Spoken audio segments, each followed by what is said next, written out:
পশ্চিম বাংলাদেশ হয়ে যাবে, তখন তারা একই রকম ভাবে বহাল তবিয়াতে থাকবেন। আমি জানি না, পশ্চিমবঙ্গের এক শ্রেণীর ধান্দাজীবী তারা এই নিয়ে কোনো কথা বলে না, অথচ কোন কোন সিনেমা দেখানো যাবে না এই নিয়ে তারা নিদান দেন।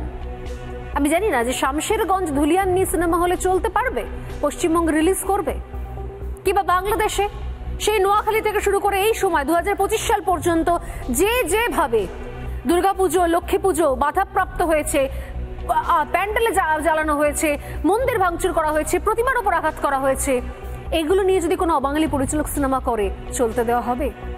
আমি জানি না।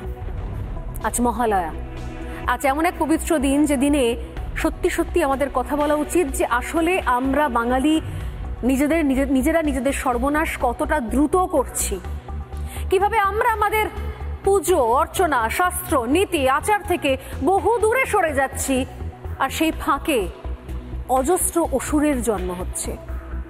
আজ মহালয়া, এই পবিত্র দিনে আরো একবার চিনে নেওয়া উচিত সেই সমস্ত প্রতিবেশী মুখগুলো যারা এদেশে থেকে এপারে থেকে বিনোদনের নাম করে আমাদের ট্যাক্সের টাকায় যাদের জীবন অতিবাহিত হচ্ছে, তারা কিরকম মুখে কুলু পেটে মুখোশ পরে কি সুন্দর এই কোনো ঘটনার প্রতিবাদ না করে দুর্গাপুজোর উদ্বোধনে যাচ্ছেন, ফিতে কাটছেন, লোক দেখানো, পুজোর জাজ হয়ে যাচ্ছেন, পুজোর ফিতে কাটছেন, উদ্বোধন করছেন। আমরা মহা আনন্দের সাদরে সেগুলোকে অভ্যর্থনা জানাচ্ছি। কয়েকটা নাম আমার এক্ষুনি মনে পড়ছে।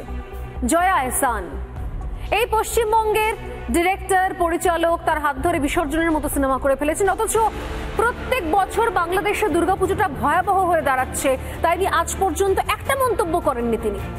চুপ করে বসে থাকেন, হয়তো পুজো প্যান্ডেল উদ্বোধনও যাচ্ছেন, ফিতে কাটছেন, কিন্তু এনার থেকে আজ পর্যন্ত কোনো প্রতিবাদ পাইনি। রাফিয়াত রশিদ মিথিলা, শ্রীত মুখার্জির স্ত্রী হয়ে তিনি এপারে এসেছেন, এদেশে এসেছেন, কিন্তু আজ পর্যন্ত ভারতের অপমান, বাংলাদেশের মাটিতে হিন্দু নির্যাতন, এমনকি দুর্গাপুজোর প্রত্যেকবার যেভাবে কোথাও বাধার মুখে পড়ে তা নিয়ে কোনো আজ পর্যন্ত কোনো মন্তব্য পায়নি।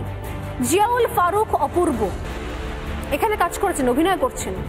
গাজী আব্দুল নূর, আপনারা দেখেছেন একে, রানী রাসমণির মতো সিরিয়ালে উনি জামাইয়ের চরিত্রে অভিনয় করেছেন, এখান থেকে অর্থ উপার্জন করেছেন, নাম যশ উপার্জন করেছেন, হয়তো পুজোর সময়তে বিভিন্ন মাচা শো করিয়ে বেরিয়েছেন, কিন্তু এই নিয়ে কোনো কথা নেই।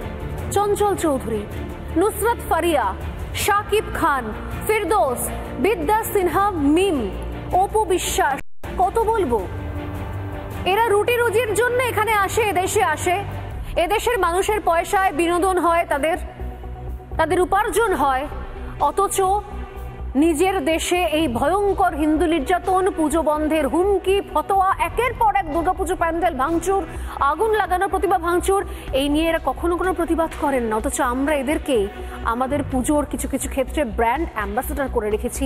কতটা অযোগ্যতা, কতটা অজ্ঞানতা, কতটা অসচেতন আমরা কি একটু একটু করে নিজেদের ধ্বংসের দিকে নিজেরাই এগিয়ে যাচ্ছি না?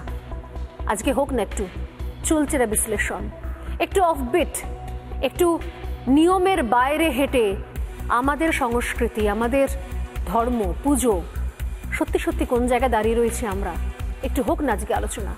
আজ হোক না আত্মসমালোচনা, আজকের সোজাসুজি স্বর্ণালীতে।